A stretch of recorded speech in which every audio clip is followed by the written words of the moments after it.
Our guest for today's episode is Dr. Francis Xavier Dimalanta, one of the most respected developmental pediatricians in the Philippines and internationally. Dr. D, it's a privilege to have you as our guest. In several surveys taken amongst Filipino parents, high up on the list of aspirations is brain development of the children, which they associate or equate with intelligence or high IQ. To what extent is intelligence predetermined by genetics, and what role does nutrition play in influencing or enhancing a child's intelligence or IQ? Both genetics and nutrition will play an important role in determining this. So genes means it's going to be inherited. So what a child inherits is already a given. However, nutrition will be the fuel that will drive a child's brain development, particularly during the times when the brain is rapidly growing.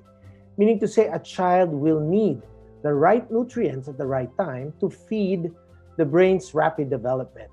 So nutritional deficiencies during this period are most likely to affect cognition, behavior, and productivity throughout the school years all the way into adulthood. And when is this period in a child's life of rapid brain development?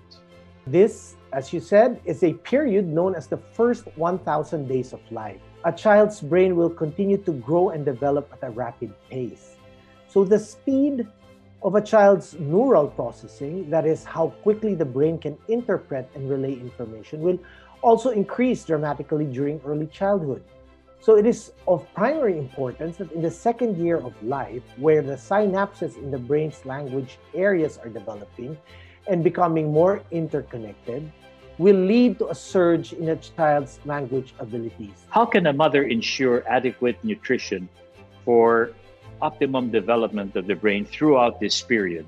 Breast milk is the ultimate superfood. And breast milk offers the perfect combination of fats, carbohydrates, and proteins for developing baby's organs. The combination of nutrients in breast milk is unique and will result in multiple effects or benefits to the growing child. How does breast milk fulfill the right nutrients at the right time? This is the miracle of breast milk, and it adjusts its nutrient content and levels to match the growing developmental needs of the growing child.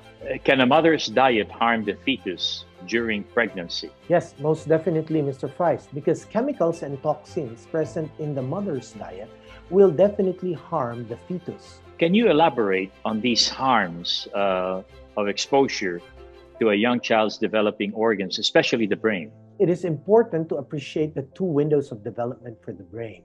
The window of brain development that can also be called the window of vulnerability. Brain development processes in infants and young children are vulnerable to the disruption from pesticide exposure, which is mainly through dietary intake. So even at very low levels, your pesticide exposure has been shown to fundamentally alter brain architecture. Brain architecture will provide the foundation for all future learning, behavior, and health. Just as a weak foundation compromises the quality and strength of a house, if the development of the brain architecture is disrupted in early childhood, the negative effects may last well into adulthood. How can pesticide exposure alter this brain architecture? Pesticides can disrupt the thyroid hormone system. The thyroid hormones are essential for brain maturation and function all throughout life. So, when the thyroid hormone is low, it can affect the child's memory and ability to concentrate, thereby affecting his learning capacity. Is this effect ever reversible? Unfortunately, Mr. Price, the impacts of exposure are often irreversible because unlike other organs, our brain cannot repair damaged cells. So children whose brain infrastructure fails to develop normally may be disabled for the rest of their lives. So these developmental disabilities are what we see in our clinics now: autism spectrum disorder, attention deficit hyperactivity disorder, intellectual impairment, even hearing and vision loss. So people with developmental disabilities are often challenged by everyday life activities as it affects their language, mobility, learning, even their independent living. Choosing the right nutrition is fundamental to maintaining health throughout our life. The main difference between us as adults and children on the impact of pesticide exposure through dietary intake are these.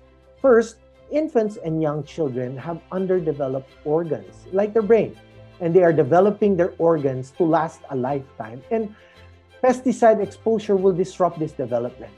Secondly, young bodies are less equipped to process and excrete harmful chemicals as the liver and kidneys, the body's primary detoxifying organs, which are not yet fully developed. So, how can a mother protect their growing fetus from these harmful chemicals or toxins in the food? The best answer I can give is to share the statement of Dr. Vivian Howard from the University of Liverpool in the United Kingdom, who specializes in particular on the effects of toxic chemicals on the fetus and infants. And I quote, "Choosing organic could be the single most useful thing a mother can do to give her child a good start in life."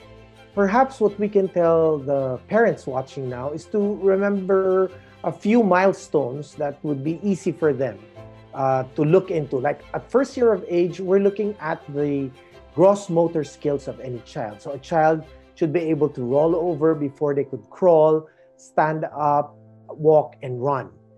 And the second year of life is for language milestones. They have to have a certain number of words at age 2. So parents should not overly concern themselves if their children are not able to write properly until age 6, where it's expected that they will not have any more reversals with letter writing or number writing. Thank you once again, Dr. Dimalanta, and thank you all. If you want us to cover any topic on nutrition for your children, contact us